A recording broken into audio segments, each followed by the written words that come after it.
trick your behind just to get to your mind. Come on.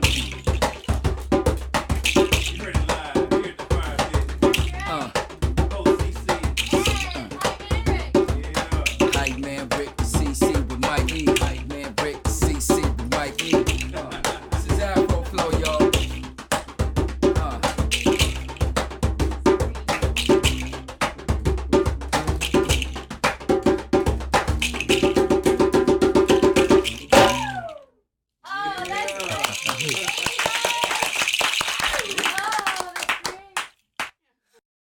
This is Mike E. and the Afro Flow Tour. And you're listening to Fire Pit Friday, the #1 program in the universe. No Taking question. it to the fire pit. It's time for Fire Pit Friday, the show for artists by artists. As always, your favorite hosts, Cece from the band Entropy 64 and Hype Man Rick from Not Just Country. Join us for conversation that's more hot. It's time for Fire Pit Friday. It's Friday! Yes, it is Friday. Oh man, how Another was your? relaxing You didn't work weekend. today. You didn't No, work. I'm good. No, not today. Rick, No, I got my wine and I sitting called around you. the You fire didn't pick pit. up the phone. I was asleep. I called you too. Sorry. Alright. I sleep. That brings me to what I did today. Yes. I did something really super cool. Tell us. All right. Enlighten us. Enlighten you. Well, I volunteered. I did this really great job for Princess Ivory and her girlfriend's house. Right. And so she had a baby shower. Mm-hmm. Okay, the baby shower was for children, Battered women and children. homeless children, and the domestic violence. Right. But it was amazing to see how many people came out today to support the cause. And the kids, there were kids there just absolutely happy. Yeah. It was really great. And Princess Ivory, I just wanted to say thank you to her. So thank you, Princess Ivory, for doing that, because we're helping our neighbors. Correct. Really helping everybody next door. So that was fun, actually. I can't wait to see the photos. Oh, you went out there to take photos? I took photos the whole day. Did you get on the mic today with them? No, I was No. busy taking pictures of her on the mic. Okay. But anyway. And then tonight I couldn't wait to come home. I couldn't wait myself because my boy Derek been gone for a while. Ooh, we miss Derek. And he's been like dying. Been up in Detroit kicking it. With his fam up there. Like he calls like, Rick, man, when y'all doing the fire pit, I thought he hit the lottery. I was like, oh, Derek. He's gone, and he's a hard worker, so he's got to be working it somewhere. But I really hope he hit the lottery and he's like snorkeling while he's doing it. Our guest tonight, and we're keeping everybody on the edge of their seat on purpose, because it's very special to get to know this person. Mm-hmm. It's very important to get to know this person and group and band members, but they need to listen. They need to listen very carefully to this podcast, because tonight we're talking about music, but we're talking about a movement. Right. Okay? So when we talk about a movement, this is not something that you take very lightly. It's something that's pretty intense, but at the same time, it's fun. It's enjoyable. It's art to the purest form. True. Okay? So, do you know exactly what Afro Flow is? Let me see if I did my homework right. It is Afro Flow is I guess the definition is oh God. Well, I'll tell you what it's not. It's not hip hop. It's not. You know what? You're right. It's music in general. It's not rap. It's music in general. Yeah. There's more. You're getting closer. I wrote a note on it too. Well, finish reading your notes. It's Can I cheat? artistic expression. It's art. You can cheat because I'll let you. If we were sitting like in 6th grade together, you know I'd be passing you the answers. I really would appreciate that. But it's artistic expression. Tonight's artist, which is Mike E. Right. And he is the creator of Afro Flow. And he is also here with all of his bandmates that are super cool. But I have a statement that I like to read, and I just think it's just him, like in a nutshell. Do not follow where the path leads. Rather go where there is no path and leave a trail. That's right. That's Robert Frost.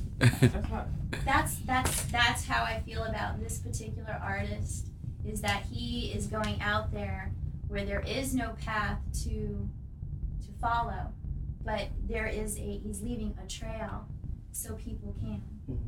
Yeah? Okay, that's how I feel about it. That's how I feel about tonight.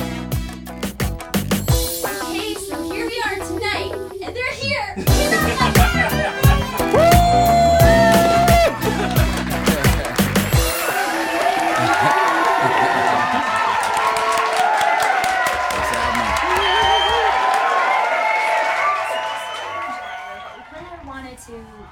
Connecting with the audience a little bit, but Sure. I want to start connecting with you guys. So Okay. why don't we just go around and say your name and say what you play in the band, and then we'll just get right into who you are as people. How's that? Okay. Okay. All right. I'm Mike Ellison, and lead vocals, I do rap, spoken word, and I'm an aspiring djembist.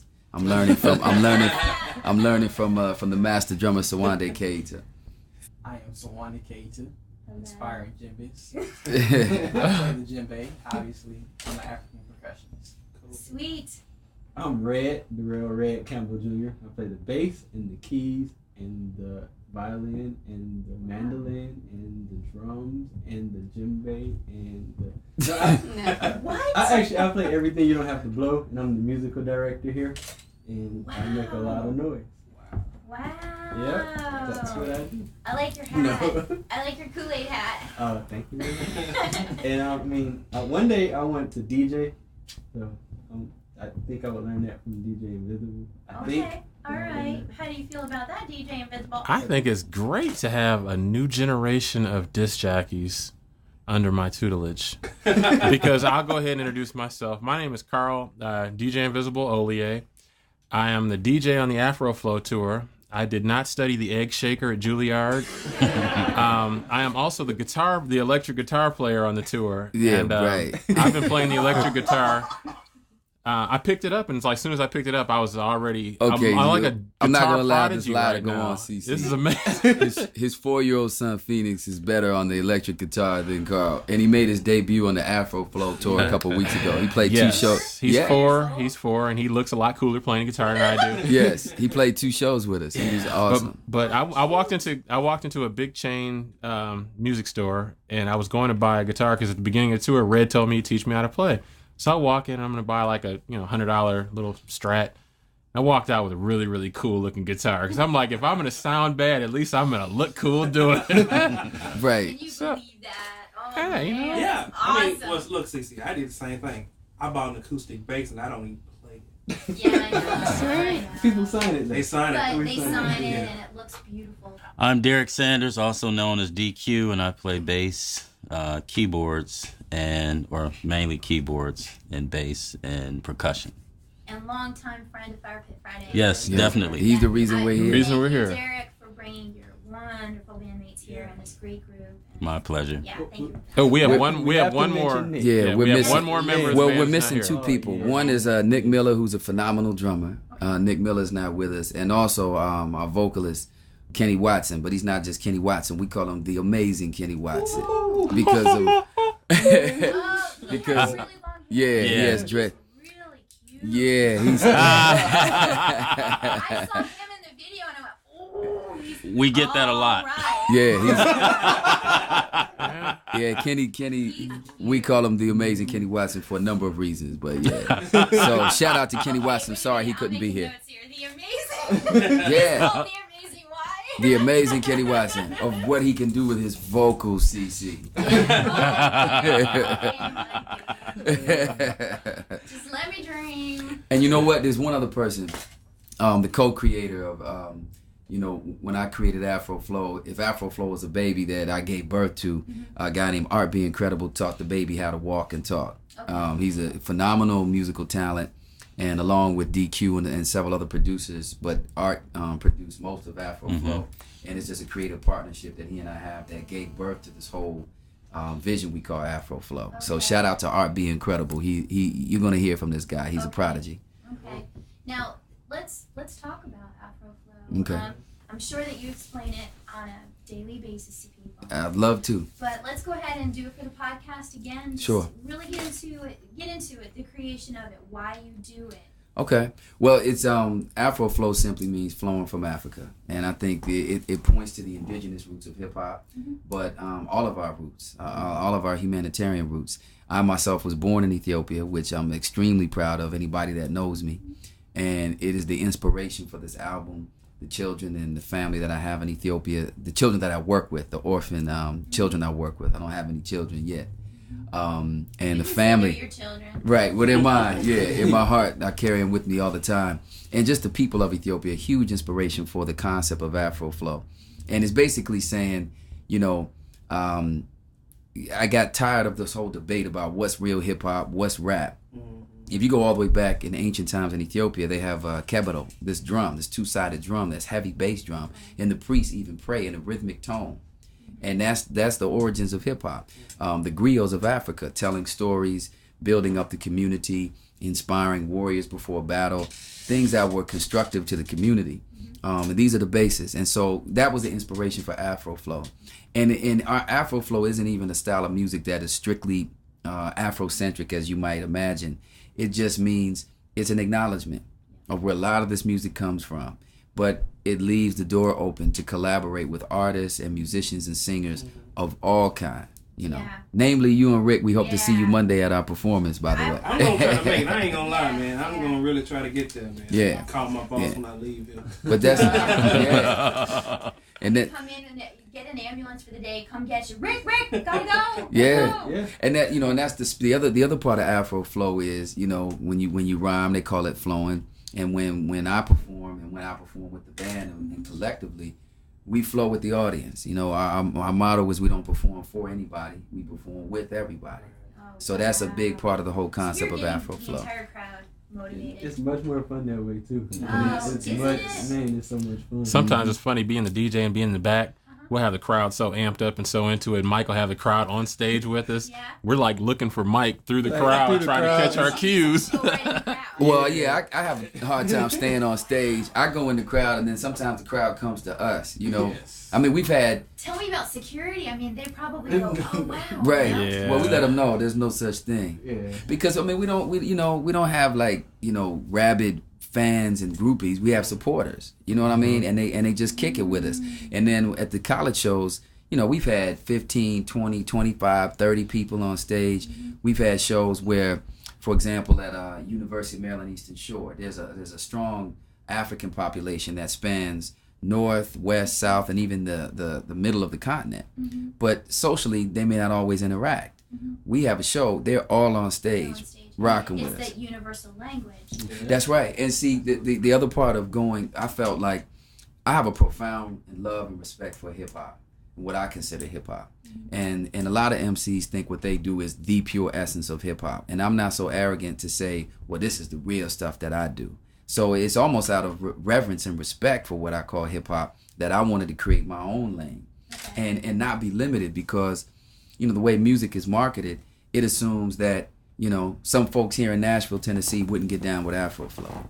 We had a show this summer, and excuse my characterization, but we had a show for 700-800 primarily middle-aged white women from the South who were cancer survivors or family members of cancer survivors or people who did not survive. And it was a Relay for Life event. And it was one of the livest shows we did all year long. But the demographics and of the music industry would say those women would not get down with us.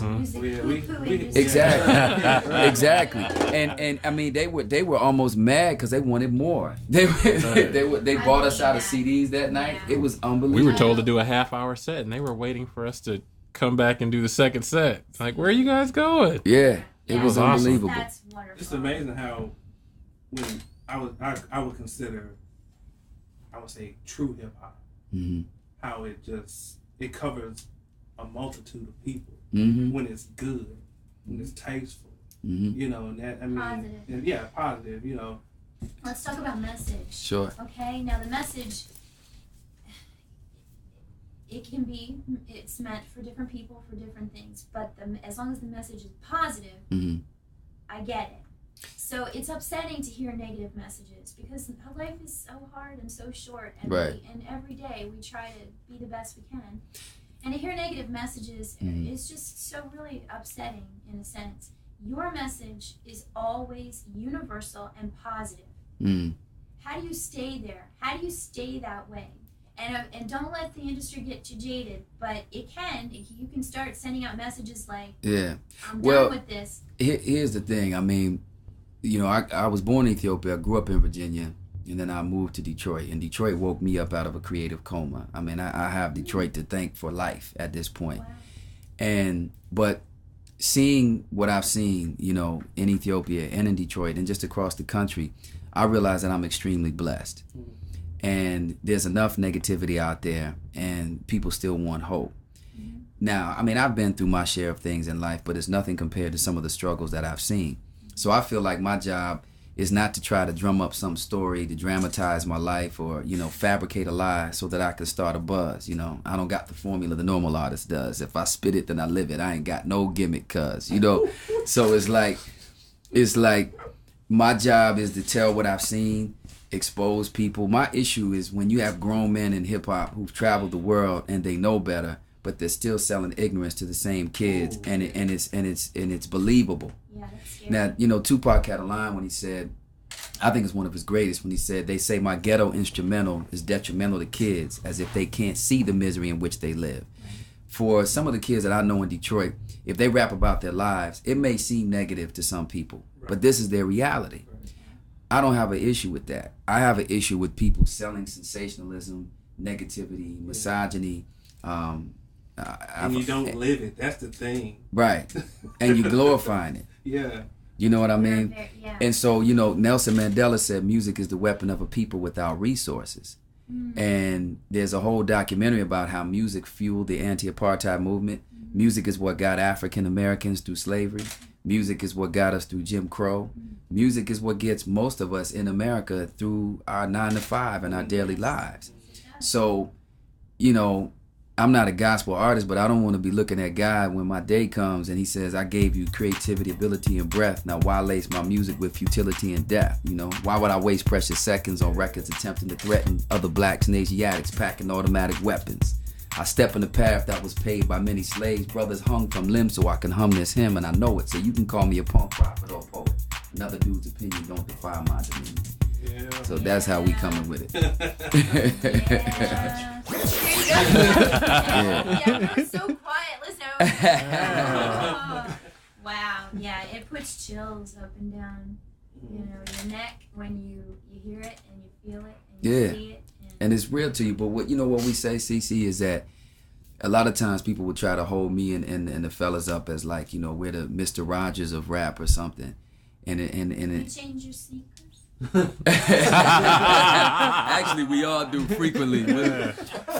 But you know, we're not, if you listen to the music now, it's not like this isn't soft Sesame Street rhyming. It's edgy, you know, but what we say is, you know, stop knocking what you hate and just start supporting what you love. Right. We don't Yes. sit here and say this Yes. this guy's bad, this, you know, Right. 50 Cent may be the guy who helped me build a hospital in Ethiopia and a school in Detroit. I'm not knocking that guy. Right. You know, he's still alive. I don't know what God's gonna do with his life. You know? It's amazing when Michael, when you talk about the negative messages and whatnot, you know, you see a whole bunch of people come to the show and they don't quite know what to expect. And Michael get on stage and try and bring the people to the front of the crowd. And one of the first things he starts talking about is we don't perform for anyone, we perform with everyone. So then you see people kind of loosen up a little bit. And then you'll see, you know, you always got those few people that are still a little cynical and they're standing off. And then they'll say, you know, stop knocking what you hate and support what you like. And then people get a little bit more warmed up. Then they start hearing the positive messages coming out. And it's almost impossible to be at an Afro Flow show and to be kind of like that hater guy. By the end of the show, you'll see the hardest guy, and he'll be up jamming with us. And like at the end of the show, he'll be like, man, I never seen nothing like that before in my life. And it's like, you look at this guy at the beginning of the show and you're like, buttoning your wallet in your back pocket and you're like, I don't know. Yeah. It's like, Because we don't have no security, That's so. the that you start to create. Right. And then, you don't come off like you're trying to prove something. Mm-hmm. You're just saying, hey, let's have a good time. Exactly. Right. The whole show is filled with like icebreakers, and it's like you're chipping away the ice at some of the hardened folks, and by the end of it, they're like, "You just changed my life. I've stopped smoking. I'm gonna go to church." And but we get people every show. Pretty much, somebody quit smoking on the spot. Really? Yeah, because that's. Let's talk about that. Yeah, what brings us to you? We're here on the 2008 Afro Flow tour, which is a groundbreaking effort. It's never been done before with the American Cancer Society. Yeah. They've never worked with an artist in this capacity, and in short, basically, we use what KRS-One calls edutainment, music to educate and entertain. Mm-hmm. And we raise awareness regarding cancer awareness and prevention, and tobacco cessation and prevention. Mm-hmm. And, for us as independent artists, to be working with the American Cancer Society, the largest cancer fighting organization in the world. We also have support from Chrysler, from Pele Pele, who makes, some very nice urban gear. Ethiopian Airlines. A lot of people don't know that Ethiopia has its own world-class airlines. They always portray the country as just poor, starving people, and nothing could be further from the truth. Mm-hmm. And Java Hope Coffee, who's an independent African-American woman out of Detroit. You guys get coffee on tour? Yes. Yeah. I don't even drink coffee, and they got me drinking. Yeah, this woman has been distributing, and she has been brewing and distributing her own coffee for 25 years. And her brand, Java Hope, purchases from female Ethiopian farmers at fair trade prices. And she's working on developing business opportunities here. Wow. And so the thing, we put this together ourselves, completely independent. And a lot of artists, particularly in hip hop and R&B and so-called neo soul, have to depend on the support of liquor and tobacco companies. And instead of just being that underground artist throwing stones and being a hater, so to speak, I just wanted to show the music world that you can create a different model. And if Mikey as considered an underground artist, and these guys in the Afro Flow, if we can put together a tour like this, with major sponsorship, fully wrapped tour bus, and go around for 3 months doing free shows for colleges and cancer-related events, then surely some of the bigger name artists could press their management to work a little harder to get sponsorship that is reflective of their music. Oh, man. There's no excuse. So smart. Your mom and dad must be so proud of you. Well, they are now. I took them through some things, but from whence I came, brother, believe me. How did you come up with that idea? I mean... You know what? It was a couple things. They say that necessity is the mother of invention. There's certain things about the industry I didn't like. I didn't want to deal with it, so I just decided to create my own platform. And then in 2000, I'm fortunate. I graduated from the University of Virginia. I worked PR, and I used to work for a sports marketing firm. And every job I had taught me something. So I was able to approach sponsors on my own, write my own agreements, work with graphic artists and put these things together. And one of the other big keys was I did PR once during the 2000 election, and I was working with the NAACP. I was doing the PR, and we were going to the Deep South, and I met disenfranchised African Americans in the year 2000 who did not know they had a right to vote. And we were traveling on a rap tour bus, and we were going into these different neighborhoods and drawing crowds and then registering people and doing PR behind that. So when I was doing, I made my name more so in spoken word before hip hop, even though I started in hip hop first.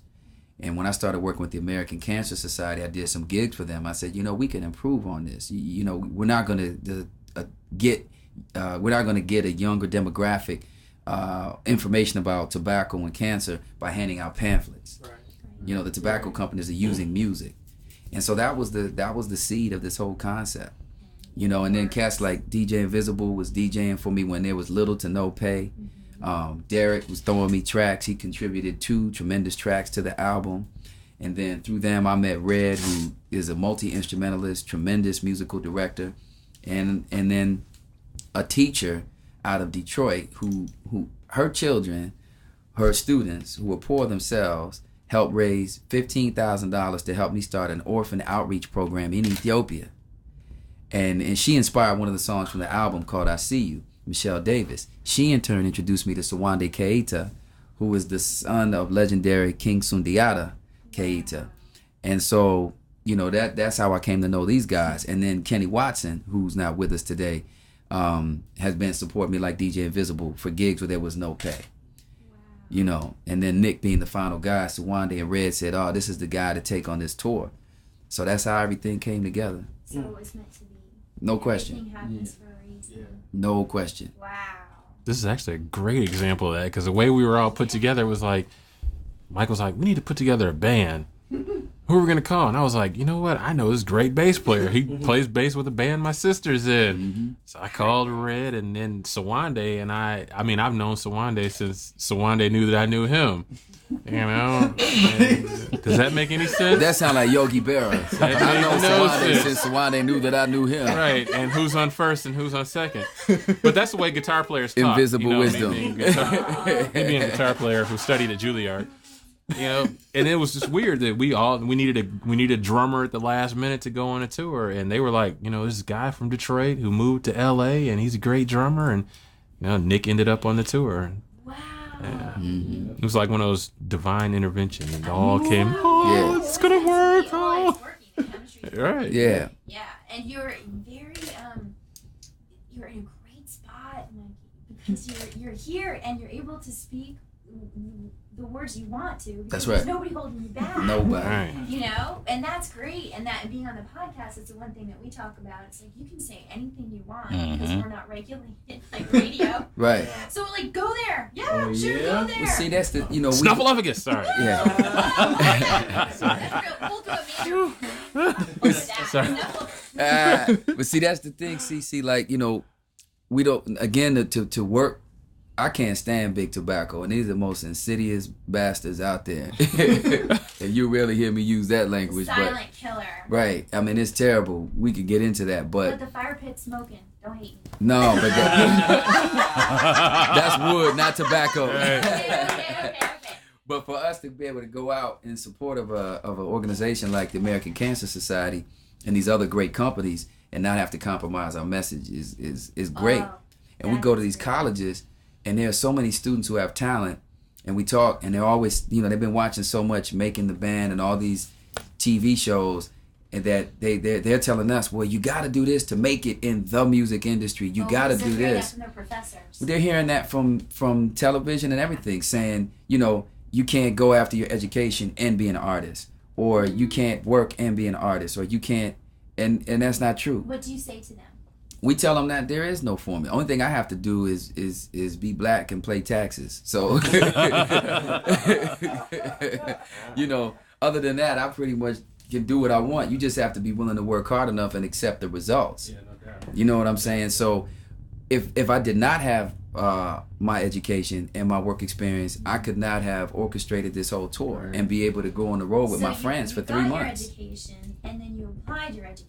No question. You were like a shining star of a college graduate. I mean, everybody here, that's what you want to do. Mm-hmm. You want to go to school, but then apply it. That's right. Too many people go to school, and then they're like, well, They're stuck and pigeonholed themselves. what am I gonna do? You know? Well, yeah, well, you gotta have that hustle. For me, it comes down to, I can put my faith in somebody else to make enough money to pay me what I think I'm worth, or I can put the faith in myself and God to pay myself what I think I'm worth. And it's not to knock mainstream artists. You know, there's some mainstream artists who are phenomenal and they worked hard and they earned it. But everybody is not gonna do that. And if you really, you have to be honest with yourself. You love to do this, create your own platform, but you just have to be able to accept the results. You know, I'm not gonna go this path and then hate on people like Kanye West or Common for selling millions of records. That's their path, and I play my role, and play your position, and be happy that you're part of this whole universe. You know, man, I wish your listeners could see this setup and where we are. I mean, because what you all have created is unbelievable. For the people listening out here, you walk up and there's like a bonfire outside. They have these wonderful dogs. I'm sorry, Red. Sorry, if Red is afraid of dogs, but Afraid of other than dogs. that, these Everybody knows friendly about that. dogs greet you. Then you walk into what used to be a garage, and it looks like the most incredible recording studio ever. It used to be a woodworking shop. Yeah, I mean That's what it's it used to be. food and warm and nice scents, and but That's awesome. you guys created this vibe. You know, Yeah. 600,000 listeners. That's Yeah. unbelievable. Thank you, listeners. Appreciate Thank you, listeners. We always tell them thank you over and over It was again. No her question. The thing for other artists out there is that there's no formula. You know, I got introduced to rap and hip hop through my cousin in Queens, New York. I used to spend my summers there. But then I developed into a spoken word artist, and it gave me a totally different platform from rappers. When you take away music, hype, and fame, it forces you to write with integrity. You just step in front of a mic and a bunch of people who don't know you. And you're in front of a lot of different audiences. So you learn to write from many perspectives. And I had people telling me, man, you got to stop all that spoken word stuff. It's not going to go anywhere. It's not going to help you with the music. Well, spoken word got me on HBO Def Poetry. Yeah. Spoken word got me working for the NFL Network. There you go. We did 8 network games this year, one of which was seen by 35 million people. You know, and the spoken word gave me a whole new lane as an artist. So then when I can connect with these guys as musicians and bring rap, spoken word, and live music together, it creates a unique experience. I've been blessed. I had the opportunity to travel the world, and now to get the chance to travel the world with my friends, and it's just like the coolest experience. We're on a tour bus, a fully wrapped tour bus with our faces on the back. You know, we're all. That's so cool. Funny thing is, if you all are able to go to afroflow.com and see the picture, we actually look like some pretty tough dudes until you meet us. We're like, man, those guys are, You You know- look fabulous, dog. Thank you. Nice. But we get to like travel the world and joke and kick it, and every day is a new great experience where people are coming to show up, and yes, they're getting a free show, but they're coming to see us make noise. And as a young aspiring musician, that's what you want people to do. You want people to come pay to see you make noise, be it good or bad. Right? It's just this is the most awesome experience in the world, getting to meet new people and goof off with your brethren. And we're making a difference. That's Right. cool. When people quit smoking in the middle of a show, like we do poems and songs around it, and people during our freestyle session, we invite audiences, when they come up on stage with us, rap, sing, whatever. We had a guy put a freestyle and he put it into his rapper. He was gonna quit on the spot, and he pulled out his pack of cigarettes, slammed them on the stage in front of everybody. It went crazy. You go to shows, you see broken cigarettes on the floor. Cancer survivors. We play in front of college audiences, community audiences, huge Ethiopian audiences based on some of my work in the country there. We did a show and it was like 5,000 people there. And at the end, we kind of get the little autograph table set up. Yeah. And this particular show was at a big convention center like setup. And we're sitting there and we're signing autographs to people who really don't know who we are, but they just saw us and they're like, "Oh, you're the guys on stage." But every 10th person was coming up, and Mike was giving people a free CD if you gave up your pack of cigarettes. So from a financial standpoint, we're like, Mike, that's a $10 pack of cigarettes. Okay, all right, but people, but it's worth it because these people, it's like you're making an impact on that person's life. That pack of cigarettes that they're not smoking today is going to help them live possibly another day or so, and you see like people bringing their cigarettes. Man, I smoked 3 or 4 of these cigarettes already. I don't have a full pack.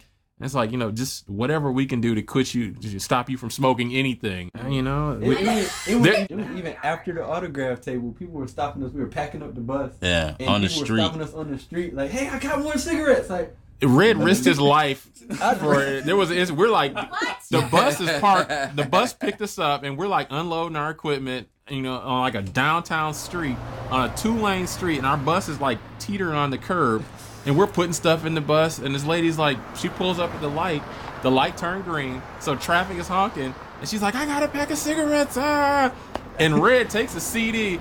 And we're like, "No, stop the traffic, no!" And we got a picture of him like, I must save her. she must stop. Cigarettes too. Like, don't ever. Oh my God. What's cool for me though, CC, is that like Yeah. Thank you, Red. these guys are being quiet and humble, but I mean, it's for me at different parts of the show to just sit back and watch. Like Red Campbell, we have a situation where he does a solo and he jumps from the bass to the keys to the drums, and That's one crazy. after the other, and That's it's crazy. bananas. And the crowd goes crazy. I mean, he's got this huge fro. He's picking his hair while he's playing the keyboard underneath the keyboard behind his head. Can't Waving see to it. the crowd, Waving underneath to the the crowd. keyboard. And then, like, we have a section where Sawande, you know, we always say that a master drummer never dies. He lives in the beat of the drum. And then we say King Sundiata lives in the beat of his son. You know, King Sundiata taught Sawande to play djembe when he was 2. And King Sundiata played with Bob Marley and the Wailers, Dizzy Gillespie, Carlos Santana, and he came out with diabetes. Sawande gave up his college education to stay home and be his father's caretaker. You know, he fed him, he bathed him, he clothed him, he would walk him out on stage when he was blind, and then, you know, he would still be playing djembe when the doctor said he should have been dead. And we talk about that on stage because they're always saying that, oh, you know, young black men have no respect and no honor. And so we show that into the audience, and we tell his story, because in the tradition of the griots, you have to honor the master drummer that brought Sawande to us. And when you see this guy do a solo on stage, it is I get goosebumps now. It's magic. It is magic. Sawande, when he starts talking about his drum, Sawande, see, there's another thing you get when you're traveling around with people that you love and you're like brothers, you crack jokes on each other all the time. Yeah. But Sawande had us all captivated. He was telling a story about with this djembe, it was made from the skin of a goat. That the goat was killed with the only reason to be used for djembe skin and to be eaten. And every part of the goat is used for something. Nothing is wasted. Nothing is wasted. So this skin here is the skin from the goat. And then this wood, this djembe wood, was grown from a mighty mountainous tree that lived for thousands of years. And, you know, we're all sitting there and we're staring at somebody like, oh my God, this is the greatest story I've ever heard. I've never heard anything this good before. And then he talks about, and this rope was woven from the finest of cotton, grown by, and it's just like a mini series. It is, man. It's like Alex Haley. Right. And then we're sitting here, look, I'm like, this is the best story I've ever heard in my life. This one, it says, and with his drum, I have the power to make people laugh. Then he's like, brrr, and we're like, okay, I feel that. I feel that. With this drum, I have the power to make people love. And I'm like, Sawande. With his drum, I have the power to make people cry. And he's like, blah. And we're all like, I'm done. That's the most amazing thing I've ever heard. But see, let me tell you, Sawande, for the listeners, you can't see him. You know, he's not a big guy, but he's cut. He's super ripped, right? And he's known for his arms, right? So he's got like these like cartoon type biceps. You know, like when Popeye would eat the spinach. Just one day. You gotta Go flex for the ahead, camera. Go ahead and pull your shirt up a little bit. So let me tell you what happened, CC. We were playing at the CIAA tournament. There was this woman. She's probably in her mid-60s. And after the show, she approached me. She said, oh, Mikey, you know, I love what you and the band doing. You know, wonderful, wonderful. But that djembe player, where is he? She said, I just want to lick his arms.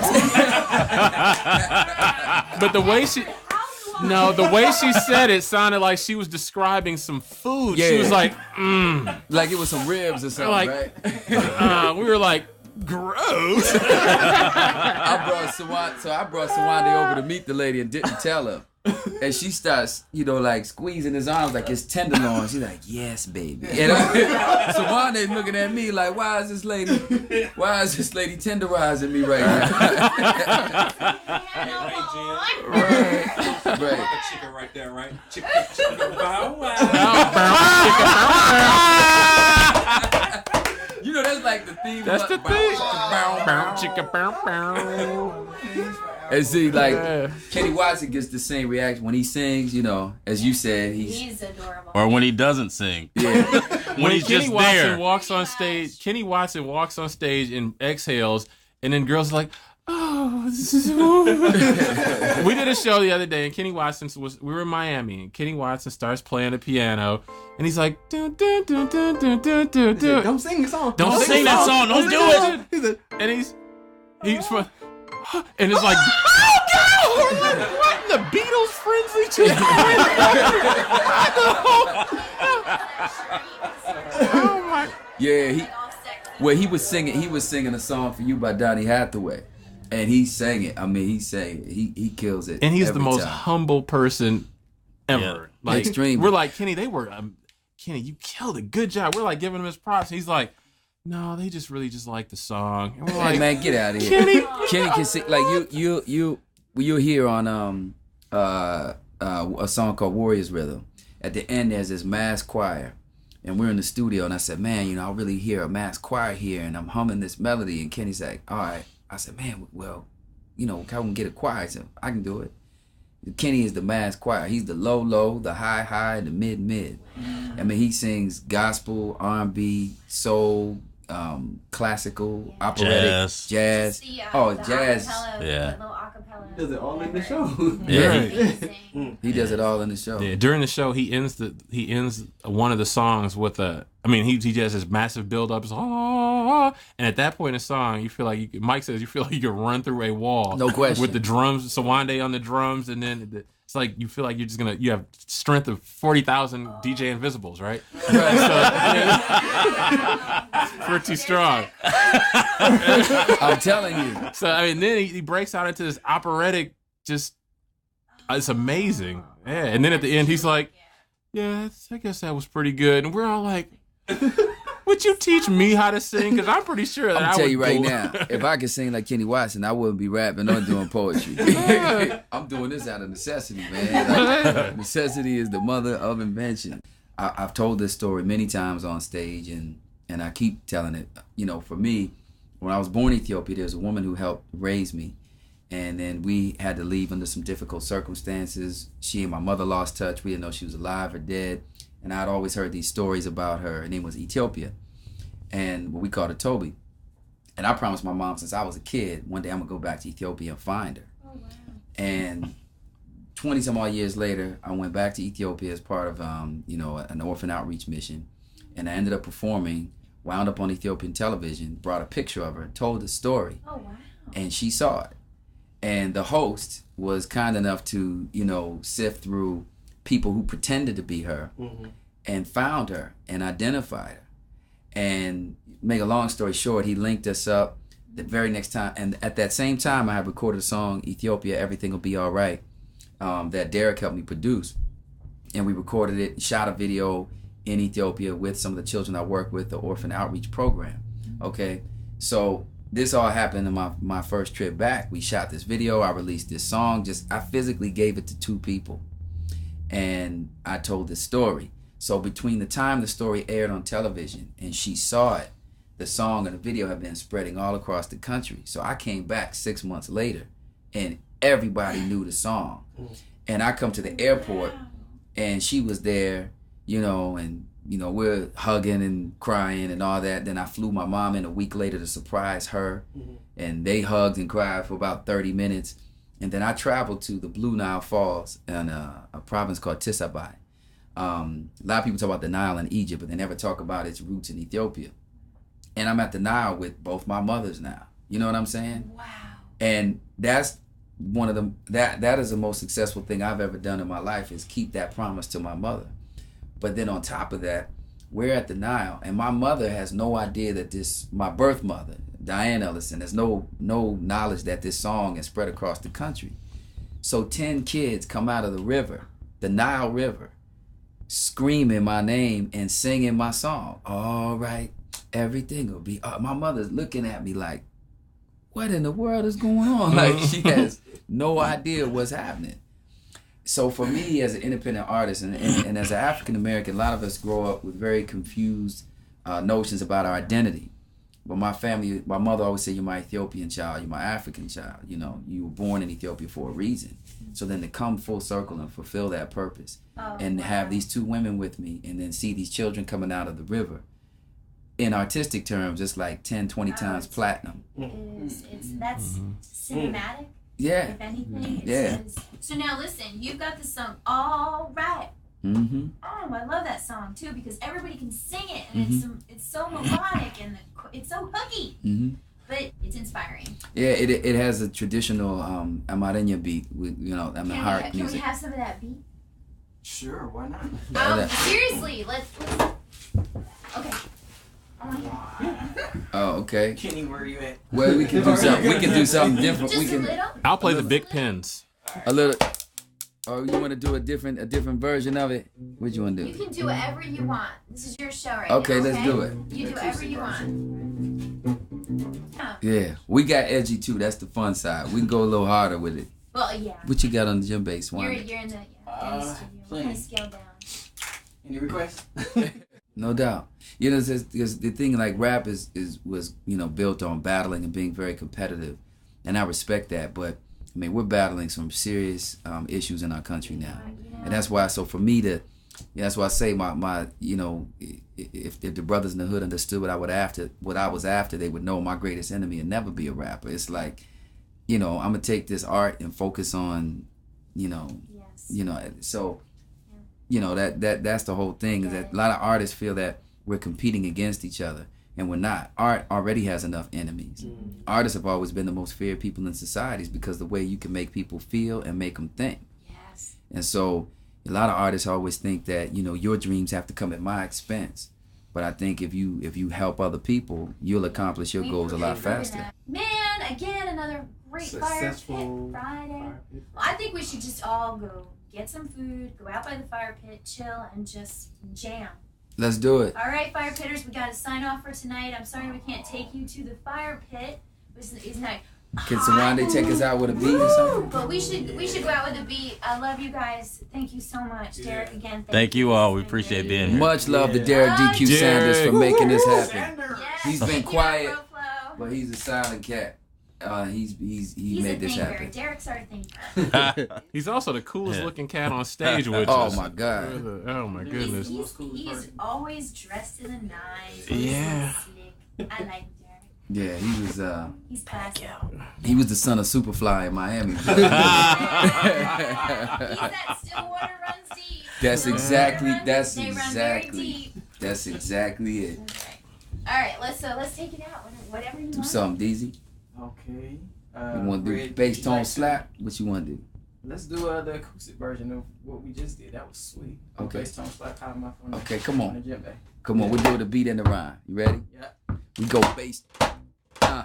We go bass, tone slap, come up on the djembe. Take funds and build hospitals like the Kembe. Matumbo, I'm confident but humble. I've seen men with no legs beg, how can I stumble? I walk it out, fake conscious cats only talk about revolution, offer no solution. What's that all about? I probably get booed in the club. I make too much sense, plus it's too many thugs and wannabes. Suckers get from in front of me. This is what listening to Chuck D has done to me. Now what you wanna see? Power to the people or cowards selling evil? I need you, what's it gonna be? I ain't no positive rapper. I'm simply positive that a lot of kids are backwards. And y'all don't even listen to rhymes unless we trick your behind just to get to your mind. Come on. Heard it live here at the Fire Pit. OCC. Yeah. Hype man Rick CC with Mike E. Hype man Rick CC with Mike E. This is Afro Flow, y'all.